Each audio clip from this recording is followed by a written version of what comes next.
Baik, setelah tadi kita belajar tentang cara menunjukkan tempat, cara menyatakan letak suatu bangunan atau ruang, kemudian kita juga belajar cara menyatakan keberadaan seseorang. Sekarang kita belajar menyatakan posisi seseorang. Nah, kalau ini kan keberadaannya ada di depan orang lain atau ada di samping orang lain, ada di belakang orang lain. Sekarang kita menyatakan posisinya. Ini posisinya bisa untuk menyatakan misalnya guru Bu Rena itu ada di ruang guru, Bu Kepala Sekolah lagi ada di lapangan, atau misalnya mau bilang teman saya ada di aula. Nah, ini kita menggunakan pola kalimat ini. Jadi untuk menyatakan posisinya. Kalau tadi menyatakan letaknya, sekarang kita belajar menyatakan posisinya, posisi seseorang di suatu tempat. Pola kalimatnya adalah kata benda berupa orang, ditambah partikel wa, kemudian masukkan kata benda berupa tempat. Tempatnya ini bisa kosakata nama-nama ruangan atau bangunan yang tadi kita pelajari di slide awal. Itu bisa kantin, bisa toire, bisa tosyoshitsu, bisa shokuinshitsu. Kemudian ditambah partikel ni, diakhiri dengan imas. Kalau untuk menyatakan letak, itu kan ga imas. Ini, ga imas. Nah, untuk menyatakan posisi, dia adalah ni imas. Pola kalimatnya adalah diakhiri dengan ni imas. Nah, supaya lebih paham, kita coba latihan kalimatnya. Di sini ada contoh kalimat, Yamada Sensei ada di kantin. Yamada Sensei ada di kantin. Jadi, pola kalimatnya kita masukkan kata benda berupa orang. Yang merupakan orang di sini adalah Yamada Sensei. Jadi kita masukkan Yamada Sensei. Lalu kita masukkan partikel wa-nya. Yamada Sensei wa. Nah, ini adalah kata benda berupa tempat. Di sini, di kalimat Yamada Sensei ada di kantin, yang mana yang merupakan nama tempat? Ya, kantin. Jadi kita masukkan kantin setelah partikel wa, kantin. Kemudian, ini partikel ni-nya kita masukkan dan diikuti dengan imas. Jadi, bahasa Jepang dari Yamada Sensei ada di kantin adalah Yamada Sensei wa kantin ni imas. Yamada Sensei wa kantin ni imas. Bisa ya? Dan kemudian ini ada kanji sensei. Ini cara bacanya adalah sensei. Ayo, dari pelajaran kita selama ini sudah ada berapa kanji yang kita pelajari? Sebelumnya ada 3 kalau tidak salah. Sekarang ditambah lagi kanji sensei. Kanji sensei ini ada 2 unsur kanji. Ada sen dan se. Ini ada 2. Jadi sudah ada 5 kurang lebih kanji yang kalian pelajari.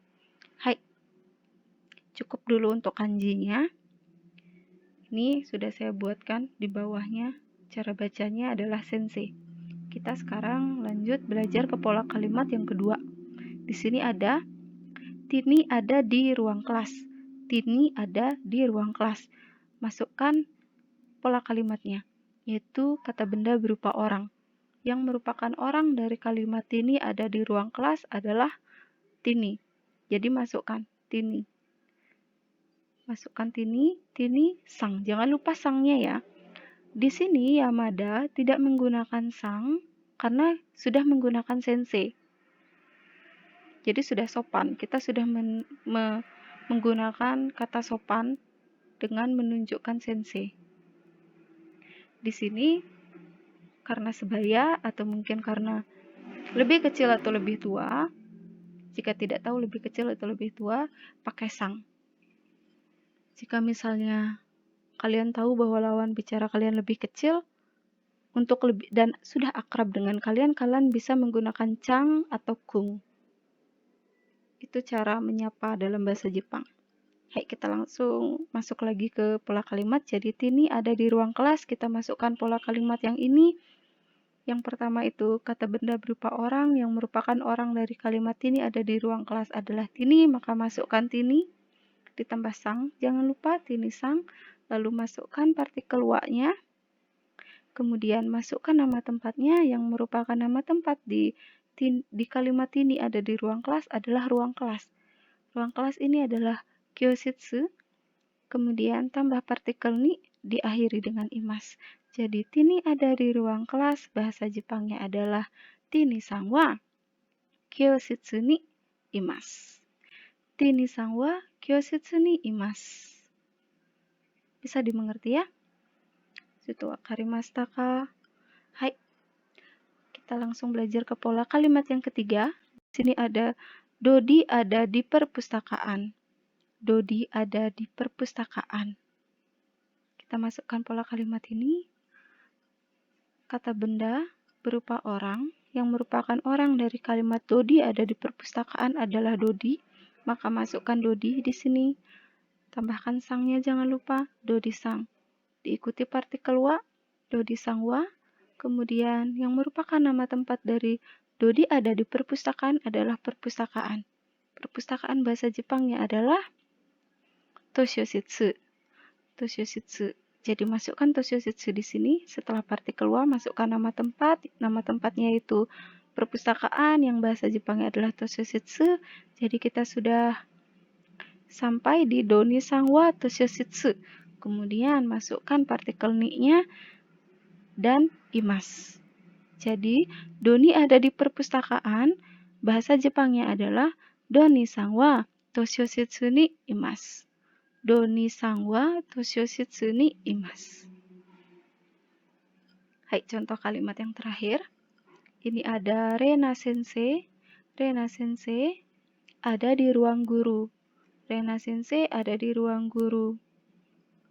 Untuk kata sensei tidak saya terjemahkan karena memang ini adalah istilah dalam bahasa Jepang. Karena ini adalah istilah dalam bahasa Jepang yang tidak selamanya sensei ini berarti pak atau bu. Karena sensei ini merupakan kata yang digunakan untuk menyebut nama orang yang kita hormati. Bisa digunakan kepada guru, atau digunakan kepada dokter, atau profesor, atau dosen. Jadi selama kalian menghormati orang ini, dan orang ini bukan bagian dari keluarga kalian, kalian gunakan sensei. Begitu. Makanya tidak saya terjemahkan, karena kita di Indonesia, dalam budaya bahasa Indonesia, kita tidak menganut pemahaman seperti ini.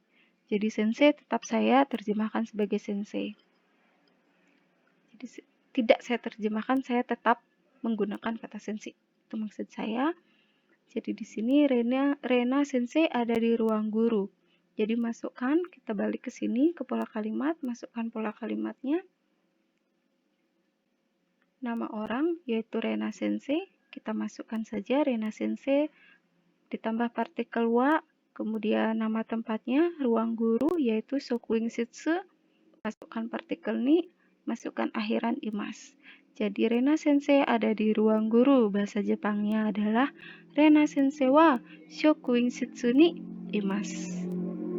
Ruang guru shokuin shitsu, Rena sensei wa shokuin shitsu ni imasu. Bahasa Jepang dari Rena sensei ada di ruang guru adalah Rena sensei wa shokuin shitsu ni imasu.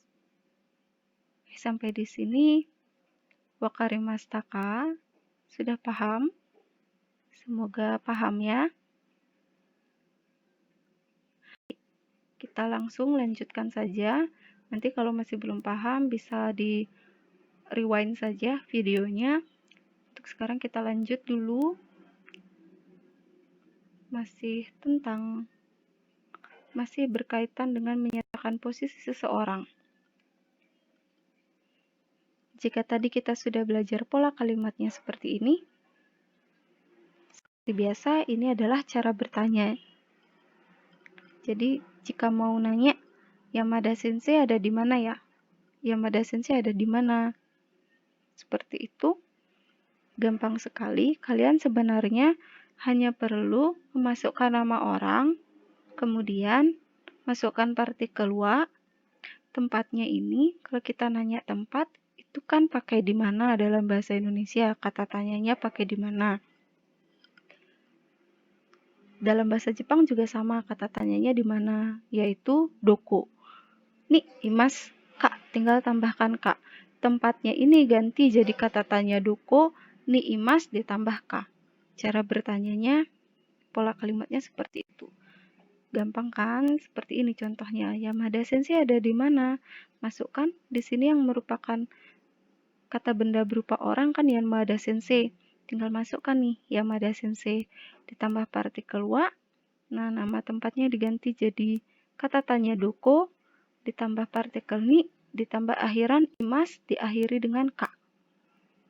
Jadi, Yamada Sensei ada di mana? Bahasa Jepangnya adalah Yamada Sensei wa doko desu ka? Yamada Sensei wa doko desu ka? Yamada Sensei ada di mana? Jawabannya kantin ni imas. Kantin ni imas. Jadi dokonya ini kalian ganti dengan nama tempatnya. Ditambah ni imas. Jadi bahasa Jepang itu seperti itu. Perhatikan saja akhiran pertanyaannya, maka jawabannya juga diakhiri seperti itu. Lihat ini. Dare ga imasu ka? Ari-san ga imasu. Ga imasu ka? Ga imasu. Ini juga sama. Ni imasu ka? Ni imasu. Ya, ka-nya jangan diikuti karena ka ini kan sebagai penanda pertanyaan. Kalau kita dalam bahasa Indonesia kan pakai tanda tanya. Kalau dalam bahasa Jepang mereka tidak pakai tanda tanya, tapi mereka pakai partikel ka. Paham ya? Jadi Yamada Sensei wa doko ni imasu ka? Kantin ni imasu. Yamada Sensei wa doko ni imasu ka? Yamada Sensei ada di mana? Kantin ni imasu. Ada di kantin. Ya, kita coba contoh kalimatnya. Di sini ada, perhatikan ini huruf A, ini huruf B. Jadi untuk yang A, yang subjeknya sebelum wa ini, yang ini, kita ganti dengan tabel yang ada di sini. Di sini ada Tanaka-san, ada Tini-san, ada Sushi-san, ada Joko-san. Jadi nanti Yamada Sensei-nya diganti menjadi salah satu dari ini. Lalu kantin yang B kita ganti dengan yang ada di tabel ini. Di sini ada Jimushitsu, Kochoshitsu, Toire, Kote. Yang pertama kita coba dengan kata-kata yang pertama ini. Jadi Yamada Sensei kita ganti dengan Tanaka-san. Jadi Tanaka-san wa doko ni imasu ka? Tanaka-san wa doko ni imasu ka? Kantinnya kita ganti Jimushitsu. Jadinya adalah Jimushitsu ni imasu. Jimushitsu ni imasu. Tanaka-san wa doko ni imasu ka? Tanaka-san ada di mana? Jimushitsu ni imasu. Ada di ruang tata usaha. Paham?